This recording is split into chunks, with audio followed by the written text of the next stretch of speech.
যারা শেখ হাসিনার আমলে অন্যায়ের শিকার হয়েছে, বর্তমান সরকার কিন্তু তাদের ব্যাপারে অত্যন্ত সহানুভূতিশীল। কিন্তু দেশবাসী গণঅভ্যুত্থানে প্রধান শক্তি হিসাবে বিএনপিকে গ্রহণ করেছে।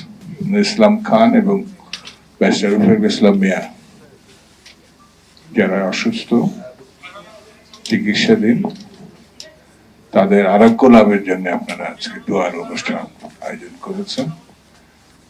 আমরা আপনাদের সঙ্গে শরীক হয়েছি, এই জন্য আপনাদেরকে আমি ধন্যবাদ জানাই। রাজনৈতিক বক্তব্য সালাম ভাই চমৎকার ভাবে দিয়েছেন, আমার খুব বেশি কথা নেই, তবে এটা ধৈর্য ধরতে হবে এবং সেটি বিএনপিকে ধৈর্য ধরতে হবে। বিএনপির মধ্যে ছোট বড় অনেক নির্যাতন তারা ভোগ করেছে। স্বাভাবিক কারণে 18 বছর ধরে তাদের প্রাপ্তির খাতা একেবারে শূন্য। শুধু যে তারা তা না, তাদের পরিবারও ক্ষতিগ্রস্ত হয়েছে।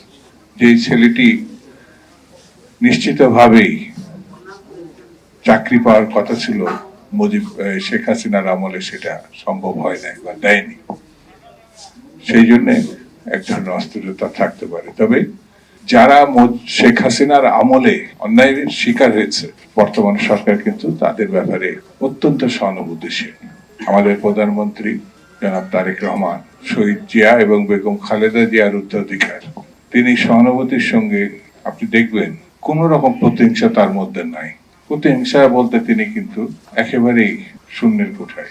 অথচ এই পরিবার যে প্রতিহিংসার শিকার হয়েছে, জনাব তারেক রহমান, বেগম খালেদা জিয়া, এই দুইজনের উপরে, আর জনাব শহীদ জিয়া রহমানের হত্যাই করা হয়েছে, এটি তিনি কিন্তু খুব প্রতিহিংসার সরকার বর্তমান সরকার না। 90-এর গণঅভ্যুত্থান পর দেশনেত্রী বেগম খালেদা জিয়া প্রধানমন্ত্রী হয়েছিল। দেশবাসী তাকে প্রধানমন্ত্রীর আসনে বসিয়েছিলেন। দীর্ঘ আন্দোলন সংগ্রামের মধ্য দিয়ে তিনি সেই যোগ্যতা, নেতৃত্ব, ভাবমূর্তি অর্জন করেছিলেন। আর 18 বছরের আন্দোলন সংগ্রামের মধ্য দিয়ে গণঅভ্যুত্থানের পরে জনাব তারেক রহমান প্রধানমন্ত্রিত্ব আসনে বসেছেন। অনেকে অনেক রকম জনপ্রিয়তা দাবি করে, আমি কাউকে ছোট করছি না, করতেই পারে, কিন্তু দেশবাসী গণঅভ্যুত্থানে প্রধান শক্তি হিসাবে বিএনপিকে গ্রহণ করেছে।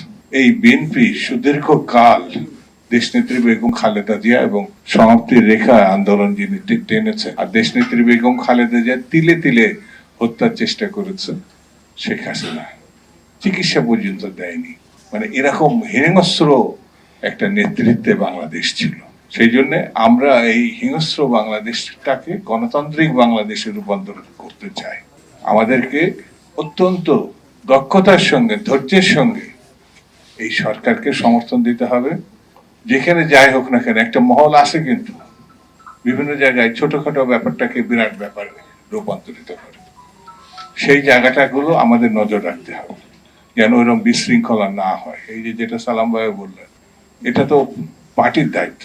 আমাদের নেতা যারা মির্জা আব্বাস, এখন চিকিৎসার উদ্দেশ্যে তিনি দেশের বাইরে।